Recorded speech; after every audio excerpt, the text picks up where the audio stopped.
नमस्कार। आप सभी का स्वागत है बीयू संवाद कार्यक्रम में। आज की चर्चा का विषय ललित कला के बदलते आयाम है।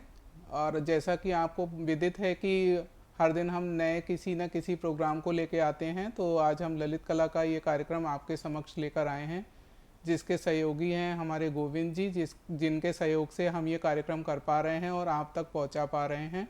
हमारे साथ हैं मिस्टर दिलीप कुमार, जो ललित कला संस्थान में शिक्षण सहायक हैं। ये आज इस परिचर्चा के हिस्सा होंगे।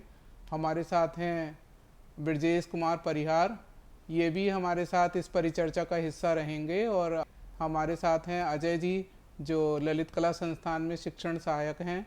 और हमारे साथ हैं ग्रामोदय विश्वविद्यालय के प्रोफेसर प्रसन्न पाटकर जी, जिनका विस्तृत परिचय अजय कुमार जी देंगे। धन्यवाद मैडम।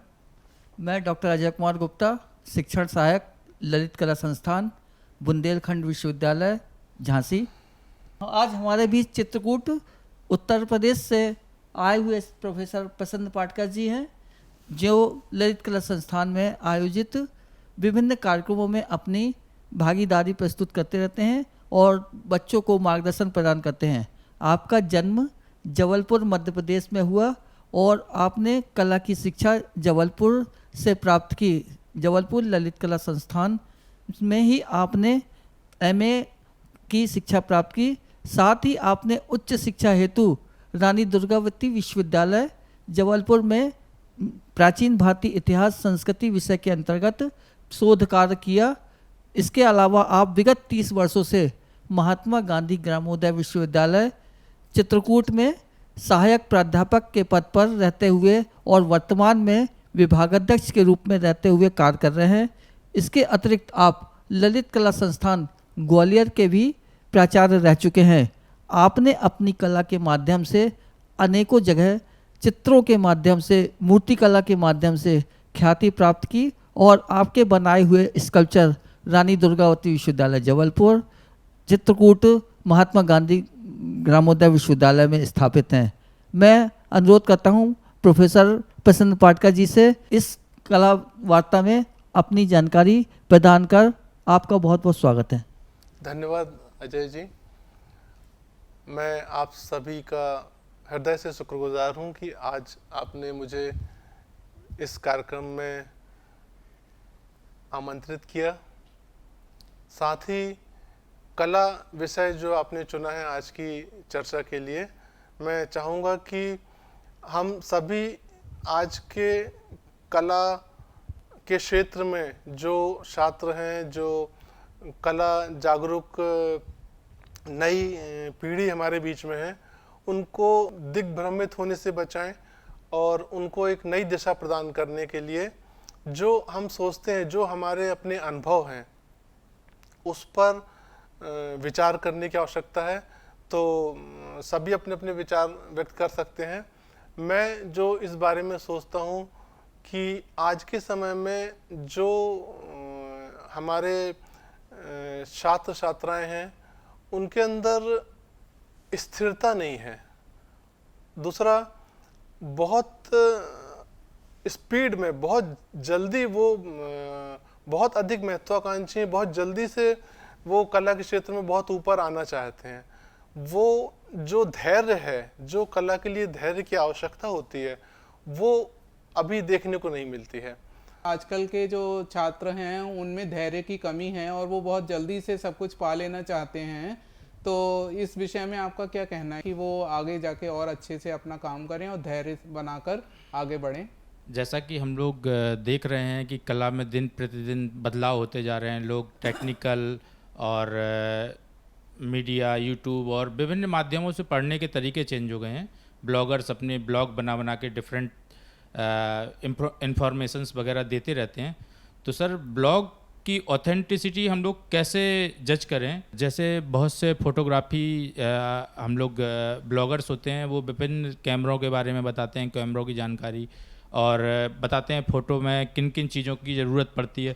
तो हम लोग जो हमारी बुक फॉर्मेट है उनमें यकीन करें या ब्लॉगर्स में यकीन करें, इसके बारे में जानकारी लेना चाह रहा हूँ। एक्चुअल फोटोग्राफी की बात हम जहाँ तक करें तो आजकल तो सबसे ज़्यादा सभी लोग बहुत लगभग 80% 90% लोग मोबाइल कैमरे पे डिपेंड हैं, और वैसे भी बहुत से डिजिटल कैमरे भी बहुत सरल ढंग से काम करते हैं, ऑटोमेटिक काम करते हैं। तो कैमरा अपना काम प्रॉपर कर रहा है, आपके पास अच्छे से अच्छे इंस्ट्रूमेंट हो सकते हैं। महत्वपूर्ण है कि हम जो पिक्चर लेने जा रहे हैं या जो हम फोटोग्राफी कर रहे हैं उसमें सबसे पहले तो आप विषय निर्धारित करें कि हमको क्या क्राइटेरिया रखना है, किस विषय पे हम चर्चा करेंगे। दूसरी बात कि हमको कंपोजिशन देखना है कि हम कितना हिस्सा कंपोज करें, जी सर। क्योंकि आपके पास एक बड़ा ब्रॉड एरिया होता है, आपके पास जूम करने का भी सिस्टम है, आपके पास वाइड एंगल भी है। तो जब आप ये फाइनल कर लेते हैं कि हम किस रूप में ये कर रहे हैं, तो उसके बाद आप देखें कि हम किस एंगल पे जाके पिक्चराइजेशन करें, क्योंकि एंगल बहुत डिपेंड करता है। आप को एंगल के साथ साथ बैकग्राउंड भी देखने को मिलता है। आप जैसे जैसे एंगल मूव करते जाएंगे आपके बैकग्राउंड चेंज होते जाएंगे, लाइट एंड शेड चेंज होते जाएगा। और सबसे अधिक महत्वपूर्ण है लाइट एंड शेड। तो लाइट को आप कैसे यूज कर रहे हैं, लाइट को वैसे तो सबसे पहले आपको नेचुरल लाइट बहुत अच्छा काम करती है इस मामले में, लेकिन इसके अलावा यदि आप कोई रिफ्लेक्शन देना चाहते हैं, कोई एक्स्ट्रा इक्विपमेंट यूज करना चाहते हैं, फोकस यूज करना चाहते हैं, तो वो यूज करके आप उस ऑब्जेक्ट को बहुत बेहतर बना सकते हैं। और उसको उसमें जो भी मतलब डेप्थ ऑफ फील्ड या जो आपको दिखाना है कि आप किसी ऑब्जेक्ट को कैसे प्रोमिनेंट कर सकें, वो आप कर सकते हैं। जी बहुत बहुत धन्यवाद सर। मिस्टर दिलीप जी, और जो अभी ललित कला के बदलते आयाम विषय पर अपने विचार व्यक्त करेंगे और सर से जानकारी चाहेंगे। इस समय कला शैली विहीन हो चुकी है। पिकासो ने जैसा कि कहा था कि पहले हम लोग शैली के अंतर्गत काम करते थे, अब हर कलाकार, हर व्यक्ति की अपनी एक अलग टेक्निक विकसित हो चुकी है। वो अपनी टेक्निक के माध्यम से प्रतिदिन कुछ ना कुछ नया करता है और उसे और बेहतर बनाने का प्रयास करता है। जैसे मास्टर की बात कर देते हैं तो MFA में हम लोग बच्चों को देते हैं सीट, एक ही थीम देते हैं और उस पर कई सीटें बनानी होती हैं, मिनिमम 40। तो जब अगर हम एक ही थीम को लेके 40 बार सोचेंगे और 40 बार काम करेंगे तो कुछ ना कुछ हमेशा उसमें नया निकल के आएगा। और मार्केट का भी इस समय कला के क्षेत्र में यही है कि जो एक चीज़ को लेके सबसे ज़्यादा प्रेजेंट करता, पेंटिंग बनाता, उसकी पेंटिंग की मांग बढ़ती है, क्योंकि अगर उसके विचार बदल रहे हैं, उसकी पेंटिंग की शैली बदल रही है, तो हो सकता है कि वो आने वाले समय में पेंटिंग छोड़ दे। तो सर से हम इस बारे में बात करेंगे, क्या ये सही है सर कि एक थीम पे काम करने पे ज़्यादा महत्व मिलता है कि बदलते रहना चाहिए हमें अपना टेक्निक? हाँ, ये बहुत ज़रूरी है कि हम दिशा विहीन ना हो और किसी एक उद्देश्य को लेके कार्य करें। अभी क्या है कि हमारा कॉन्सेप्ट क्लियर नहीं है और हम 10 तरह की विचारधारा लेके काम करते हैं, तो हमारा मन भटक रहा है। जब तक हम मन को एकाग्रचित करके किसी कार्य को आरंभ नहीं करेंगे, तब तक आपको कोई आपका कॉन्सेप्ट क्लियर नहीं होगा, और जब तक कॉन्सेप्ट क्लियर नहीं है तो आप सोच ही नहीं पाएंगे हम करना क्या चाह रहे हैं। तो ये जो मैंने बताया कि आज की जो पीढ़ी है वो बहुत महत्वाकांक्षी और बहुत शीघ्रता से सब कुछ पाना चाहती है, तो उसके लिए थोड़ा सा धैर्य की आवश्यकता है और उनको एक दिशा निर्देश की आवश्यकता है। तो वो यदि मिलता है तो निश्चित है कि वो बहुत बेहतर काम करें, क्योंकि उनके अंदर उत्साह है, उत्सुकता है और लगन है, मेहनत करना चाहते हैं। हमारे साथ अजय जी हैं जो इस विषय पर और आगे विस्तृत विचार विमर्श के द्वारा अपने विचार व्यक्त करेंगे। वर्तमान समय में जो छात्र हैं वो पहले क्या होता था, जो हमारे सीनियर कलाकार थे वो रात दिन साधना करते थे, चित्रों को बनाते थे, सुबह स्केचिंग करते थे, मगर आज वर्तमान समय में छात्र ना स्केचिंग करते हैं, ना कला के विषयों के पर अध्ययन करते हैं, ना लाइब्रेरी में जाते हैं। उन्हें इतना ये लगता है कि हम कितनी सी जल्दी कलाकार बन सकें और अपने को हाईलाइट कर सके। आजकल उन्होंने फेमस होने की, आप ज़रा सा भी एक चित्र बनाते हैं और तुरंत उठा करके फेसबुक में डाल देते हैं, उसमें डाल देते हैं। इससे क्या होता है कि उनकी जो कला है वो वहीं की वहीं रह जाती है।